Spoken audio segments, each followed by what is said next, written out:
When grieving homeowner Noah painted his fence in the color his late wife once chose, the HOA slapped him with daily fines and threatened legal action. Leading the charge was Janet Driscoll, a ruthless committee head who enforced retroactive rules with a cold smile. But Noah had one thing she didn't: Rachel's legacy and a national paint company ready to honor it. And just wait until you hear how a tribute mural turned HOA tyranny into public backlash, and why justice in the end painted the final stroke. Noah Whitley stood at the edge of his front yard, gazing at the fence he'd spent the last 3 weekends sanding, priming, and painting by hand. The color was more than a design choice. It was a tribute. A soft olive green, subtle and natural, it blended with the old-growth trees and echoed the tones of the surrounding hills. Rachel had picked it from a fan deck nearly 2 years earlier, tapping the swatch with a smile and saying, "That's the one. Feels like home." Back then, she had just begun treatment. The mornings were slower, gentler. She'd sit on the porch wrapped in a woven shawl, her sketchbook in her lap, trying to capture the light that filtered through the sycamores. The fence hadn't mattered much to Noah before, but after she passed, it became a project with a purpose. One last thing they could share. When he stepped outside that morning to admire the finished coat, the sun caught something fluorescent on the corner post. He blinked. A square of bright orange plastic clung to the wood, secured with adhesive strong enough to tear the grain beneath it. His chest tightened as he stepped closer and read the words, printed in bold black type: "Non-compliant color, remove immediately or face daily fines." It didn't make sense. The paint was exterior rated. The fence wasn't damaged. The color, earth-toned, mild, and certainly not offensive. But in the bottom corner of the tag was the unmistakable seal of the Rolling Glen Homeowners Association, and below it, a signature in thick permanent marker: Compliance Committee, Authorized Action. Noah's first thought was that it had to be a mistake. He'd lived in Rolling Glen for over a decade, attended more HOA meetings than he could count, and even hosted 2 community barbecues in his backyard. His property had never received a single complaint. But when he checked the HOA website, a new document appeared in the bylaws section, titled Aesthetic Regulation Amendment 14B. Dated just 3 weeks prior, the clause outlawed any fencing paint deemed non-neutral, which now included olive, slate blue, and even soft redwood. It had been passed quietly, in an emergency session that no one seemed to know about. Noah scrolled through the list of attendees. Only 3 names were listed: Janet Driscoll, Howard Blinn, and Mary Chasen. Together, they made up what the neighbors half-jokingly called the Tribunal, a trio of overzealous retirees who treated HOA enforcement like a sacred duty. Still holding the orange notice in one hand, Noah looked back at the fence.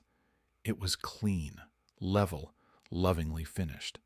And now, according to a document he'd never seen and a decision made without his knowledge, it was illegal. He felt a knot tighten in his stomach. The kind you get not from what's happened, but from realizing just how little control you have over something you thought was yours. He wasn't angry yet. Mostly, he just felt numb, like the world had tilted a few degrees overnight, and no one had warned him to brace for it. And in that moment, he understood. This wasn't about paint. It was about power, and Rachel's memory had just been caught in the crossfire. If Rolling Glen had a self-appointed queen of control, her name was Janet Driscoll. A retired property lawyer with sharp glasses and sharper opinions, Janet had lived in the neighborhood for nearly 15 years, but only began making herself known when she joined the HOA Enforcement Committee. Since then, she'd become infamous for quoting obscure regulations, like scripture, and monitoring her neighbors' flower beds with military precision. Her binoculars were often seen peeking from behind her lace curtains, tracking unauthorized lawn ornaments and seasonal door wreaths with near-paranoid vigilance. Noah received the first voicemail from her that evening. The tone was clipped, almost cheerful, in a way that made it worse. "Mr. Whitley, this is Janet Driscoll, head of the HOA Enforcement Committee. I'm calling regarding your non-compliant fence color. According to subsection 14B, You are now accruing fines at $250 per day, retroactive to the notice date. Please ensure repainting to an approved neutral tone is completed within 7 calendar days to avoid further action. Failure to comply may result in legal escalation. She didn't even mention his name until the second sentence. Noah called her back immediately, hoping there had been some mistake. He offered to meet in person, calmly pointing out that the olive shade had been approved the previous year. He even dug up an HOA newsletter from Rachel's old kitchen drawer, the spring edition, where the exact color appeared in a featured design spotlight, encouraging earth tone fencing. He brought the newsletter to Janet's doorstep the next morning. She answered in slippers, her hair in tight curlers, and a clipboard pressed to her chest like a badge.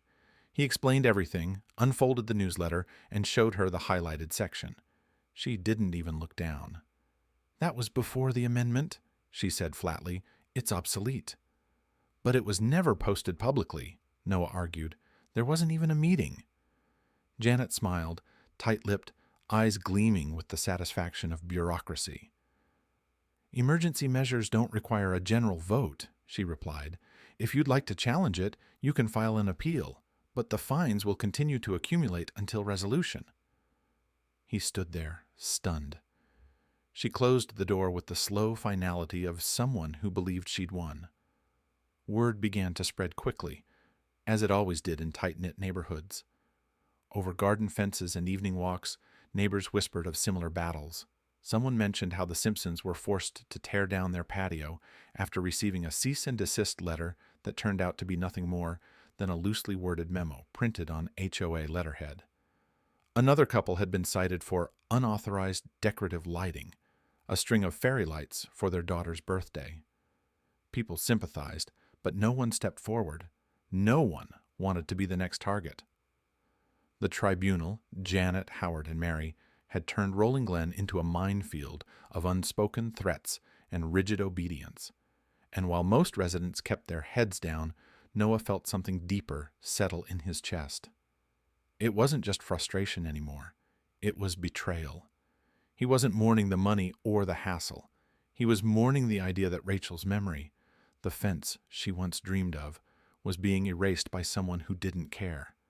Someone who hid behind rules not to protect a community, but to control it. As Noah stood in his living room that night, staring out at the glowing olive fence under the porch light, a new resolve began to stir. This wasn't about paint. Not anymore. This was about standing up, and he wasn't going to let her win. Noah stared at the fence for a long time after sunset, the soft olive paint now tinted gold by the porch light. He'd gone through disbelief, then helplessness, but tonight something inside him shifted. Grief had sharpened into purpose. This wasn't just about a fence anymore. It was about Rachel, about memory, about pushing back. He walked into his study, opened a drawer, and pulled out a wooden frame. Inside was a letter on fine stationery, slightly yellowed but lovingly preserved. It was addressed to Rachel, from the founder of Ridgeton Coatings, thanking her for her years of dedication as lead designer in their residential division. Rachel had helped create the entire natural earth palette, including the exact olive tone that now threatened to bankrupt him in HOA fines. The founder had called her a rare creative force who gave colors meaning. Noah ran his finger along the edge of the frame, then picked up the phone. The receptionist at Ridgeton was surprised to hear from him, but transferred the call to someone in marketing after Noah explained who he was. He didn't even need to finish the story. The moment he mentioned Rachel's name, the tone on the other end changed completely. "Rachel Whitley? You mean the Rachel? She's the reason we still push the Earth series every spring," said the rep. "What's going on?" By the end of the call, Ridgeton Coatings had offered something far bigger than Noah had expected, a sponsorship in her honor. Not only would they supply paint, they'd send their mural team to transform the fence into a living tribute. They would back the project publicly and make sure the story reached people who cared, not just about rules, but about what those rules were destroying. The very next day, a van pulled up outside Noah's house bearing the Ridgeton logo. 3 artists stepped out, carrying supplies, sketches, and a vision. Over 5 days, the plain olive fence was reborn. Wildflowers bloomed in brilliant color across the planks. Hummingbirds hovered over lavender. A warm sunrise rose behind a painted hill that mirrored the slope behind the house. It wasn't just beautiful, it was radiant, soulful, alive. And on the final panel, beneath a climbing vine of painted honeysuckle, the team affixed a weatherproof bronze plaque. The inscription read, "Design in honor of Rachel Whitley, in partnership with Ridgeton Coatings." By Thursday, neighbors began stopping by on their evening walks. Some left flowers at the base of the mural. Others simply paused in silence.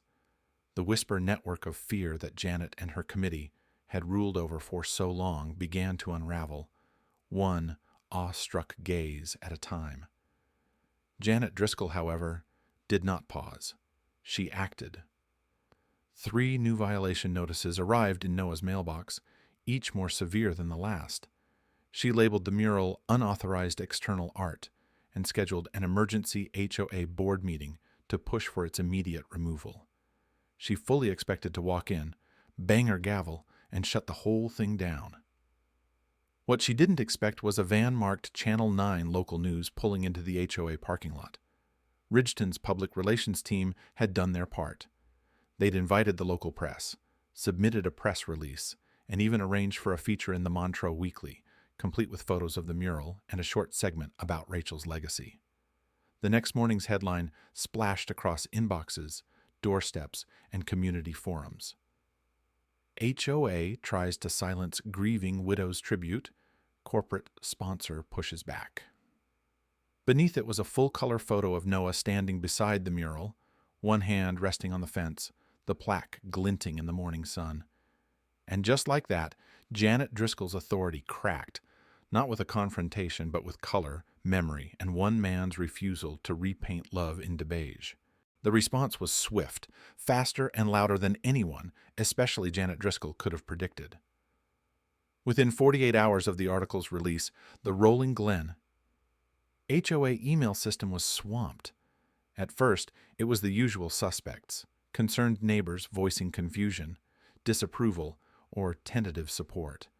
But by the end of the second day, the inbox had grown into something else entirely.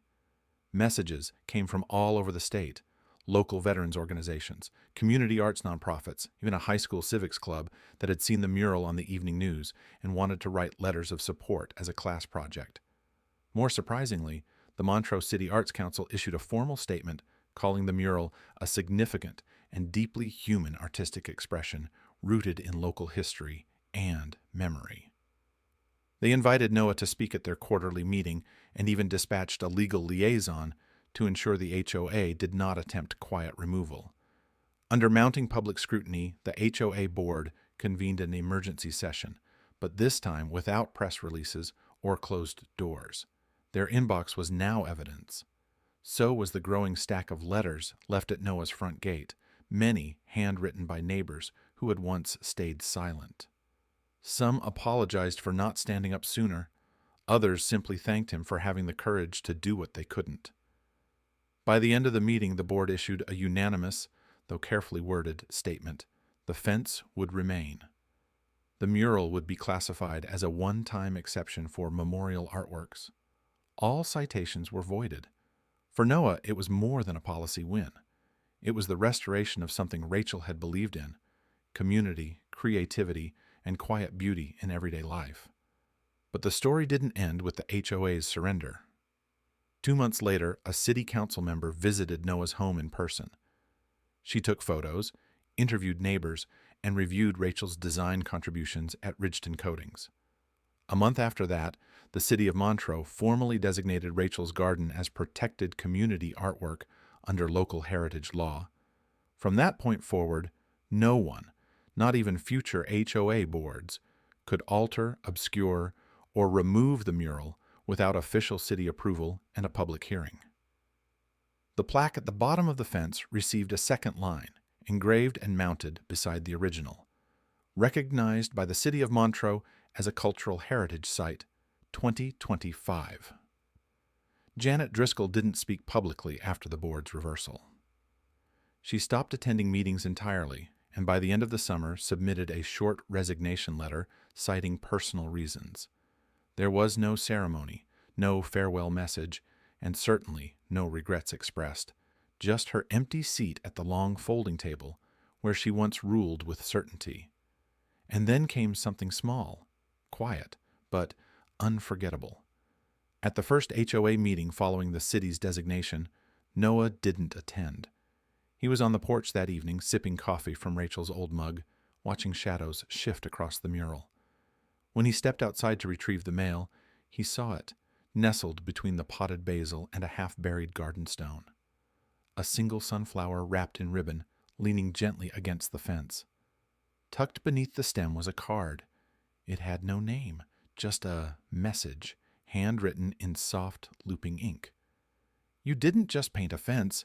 You gave us all a reason to stand up." Noah smiled, not because he'd won, but because something bigger had taken root.